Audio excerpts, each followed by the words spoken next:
Hello दोस्तों, आपको अपना चैनल RSR हॉट ट्रिक में स्वागत है।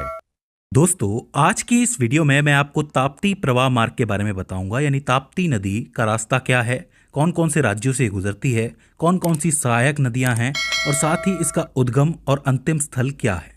दोस्तों, ताप्ती नदी नर्मदा नदी के बाद दूसरी सबसे लंबी नदी है जो पश्चिमी घाटों की तरफ बहती है और अरब सागर में जाके मिलती है। इसकी लंबाई तकरीबन 721 किलोमीटर है। अगर इसके बहाव की बात करें तो मध्य प्रदेश से ये नदी शुरू होती है, महाराष्ट्र से बहती हुई ये गुजरात जाती है और गुजरात के सूरत से ये खंबात की खाड़ी जाती है, जहां से ये अरब सागर में मिल जाती है। इसके बहाव में आप एक इंपॉर्टेंट चीज देखोगे कि कुछ देर तक ये नदी मध्य प्रदेश और महाराष्ट्र की सीमा पर बहती है। ये जो टोटल डिस्टेंस है ये तकरीबन 54 किलोमीटर का है। इस चीज को आपको याद रखना है। इसके बाद ये दोबारा मध्य प्रदेश के इस छोटे से एरिया में आती है, फिर से ये महाराष्ट्र में घुसती है, उसके बाद ये गुजरात जाती है।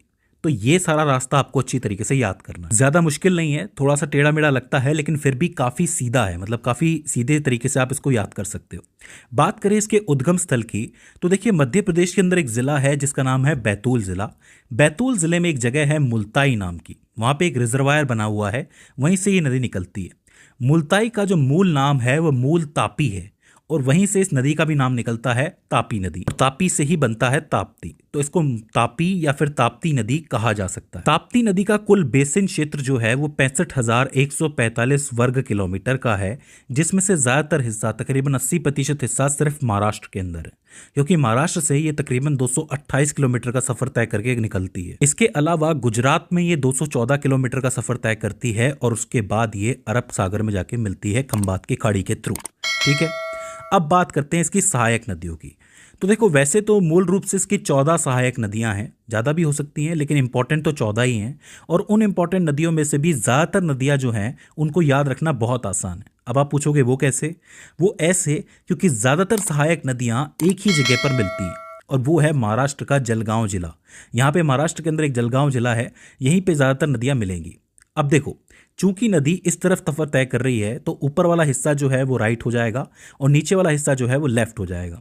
अगर बात करें राइट साइड की तो राइट साइड से 4 नदियां इसके अंदर आकर के मिलती हैं। सबसे पहले आती है सुक्की नदी, जो कि इससे मुक्ताई नगर तालुका में मिलती है, चांद देव के अंदर। ठीक है, इंपॉर्टेंट नदी है, थोड़ी छोटी है लेकिन इंपॉर्टेंट है। सुक्की के बाद आती है आनेर नदी, जो कि इस साइड की यानी राइट साइड की सबसे लंबी सहायक नदी है, जो कि जलगांव में आके मिलती है, तिलौदा गांव के अंदर। काफी इंपॉर्टेंट है, याद रखना। इसके अलावा एक अरुणावती नदी आती है जो कि जलगांव में ही मिलती है, और थोड़ा आगे चलने पर एक गोमेल नदी आती है जो कि यहाँ कहीं आके मिलती है। तो 4 नदियाँ हो जाती है, सुक्की, आनेर, अरुणावती और गोमेल। बात करें लेफ्ट साइड की नदियों की तो लेफ्ट साइड में 4 ऐसी नदियां हैं जो जलगांव के पास आके मिलती हैं। एक है पूर्णा, जो कि इस तरीके से चलती हुई आती है।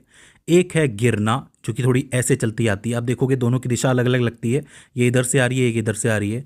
एक है बोरी नदी और एक है पंजरा नदी। तो इन चारों को याद रखना आसान है, पूर्णा, गिरना, बोरी, पंजरा। ये चारों ही जलगांव में आके मिलती हैं। तो आप ये चीज़ समझ सकते हो कि जलगांव एक ज़िला है, उसमें कई सारे गांव हैं जहां ये नदियां आके मिलती हैं ताप्ती नदी से। तो आप जलगांव के लिए कितनी नदियां याद रख सकते हो?